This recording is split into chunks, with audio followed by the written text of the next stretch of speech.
बॉलिवूडमध्ये अनेक वाद झाले, पण अभिनेत्री कंगना रनौत आणि तिचे वाद नेहमीच चर्चेचा विषय ठरले आहेत। करिअरच्या सुरुवातीपासून आजपर्यंत कंगनाने अनेक मोठ्या कलाकारांवर उघडपणे टीका केली आहे।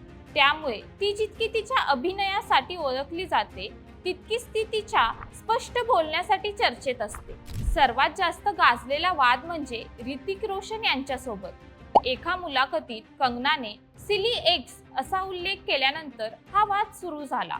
त्यानंतर दोघांमध्ये आरोप प्रत्यारोप, कायदेशीर नोटिसा आणि सोशल मीडियावरही चांगलीच चर्चा रंगली। हा वाद आजही अधूनमधून पुन्हा समोर येताना दिसतो। यानंतर कंगनाने दिग्दर्शक करण जोहर यांच्यावर घराणेशाही म्हणजेच नेपोटिझमला प्रोत्साहन देत असल्याचा आरोप केला। हा मुद्दा इतका गाजला की नेपोटिझम हा शब्द बॉलिवूडमधील सर्वात चर्चेचा विषय बनला।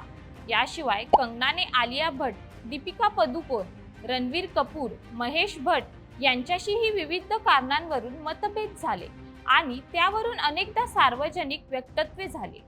कंगना अनेकदा सांगते की ती कोणाच्याही दबावाखाली बोलत नाही आणि आपलं मत स्पष्टपणे मांडते, तर तिचे टीकाकार म्हणतात की तिची अनेक वक्तव्ये अनावश्यक वाद निर्माण करतात।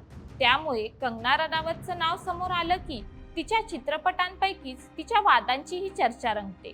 तुम्हाला काय वाटतं? कंगना रनौतचं स्पष्ट बोलणं हे तिचं धाडस आहे की यामुळे अनावश्यक वाद निर्माण होतात?